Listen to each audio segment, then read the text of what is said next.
by making a chicken casserole that's an old family recipe.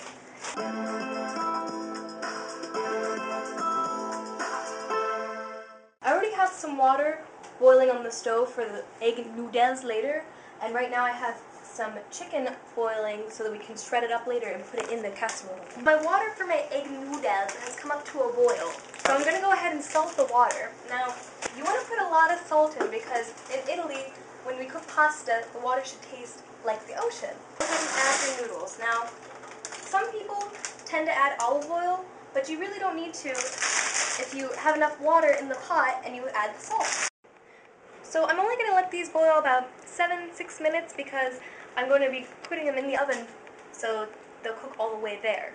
So right now, I'm just preparing the mushrooms for the casserole because we need to break them up. They're a little bit too big and it doesn't break down well, and it just becomes too much for your mouth to take on if you don't break up the mushrooms. So right now I'm just shredding the chicken into pieces because usually this is a tuna casserole, but I'm going to be using chicken instead to kind of vary it up a little bit.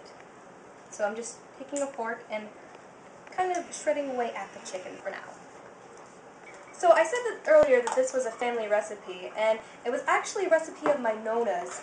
As she was coming over here to America from Italy, she had just a backpack on her back and this recipe in her heart. And so I thought, after I learned it when I was younger, I thought I'd share it with my family, my husband Todd and my baby Jade. I thought I would share it with them and kind of bring the memory of my Nona alive. Another reason why this is a good family recipe is because I can feed it to Jade because it's softer and there's a lot of soft textures in it. So this meal is good for every member of the family, including kids. I've gone ahead and drained my egg noodles, so right now I'm going to add some olive oil, just a little bit, maybe like a teaspoon, so they don't stick together before I'm done assembling everything else in the dish.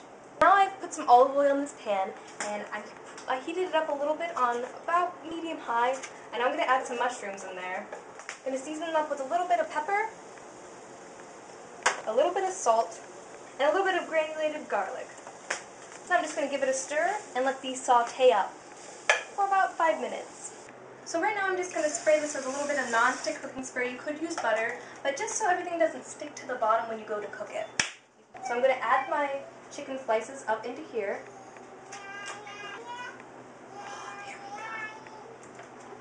It's going to look so pretty. My peas. I didn't cook the peas because they're going to cook in the oven some more. I don't want to get them too soft. So, some cheese.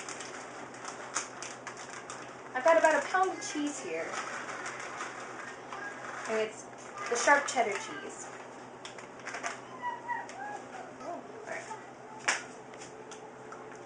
Now, I usually don't scrape things because I like to be a little bit wasteful, but I decided to scrape the can, and because you want to get all that flavor out of the bottom, and really you should do this every time. I don't know why I like to be wasteful sometimes, really. I'm doing this for my friend Leslie.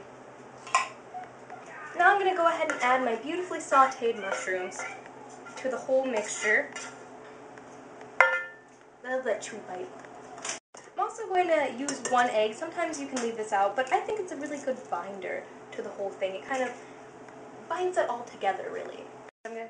I've saved a little bit of my cheese for a topping for the casserole, so we'll have that melty cheese crust on top. I'm just going to stir to combine the mixture now, and then we're going to add it to the pan.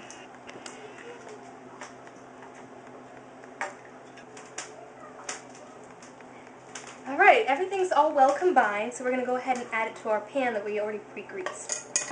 So I'm just evening it out so everything cooks at an even temperature, and we don't want any noodles sticking out that can harden and burn. All these pretty colors, and then those chewy little mushrooms are in there too. Now that we have it all even, let's sprinkle the top with cheese so we get that nice cheesy crust. Now I'm just going to go ahead and pop this in a 350-degree oven for about 15 to 20 minutes until the cheese is all melted on the top. Oh! Look at all that melted cheese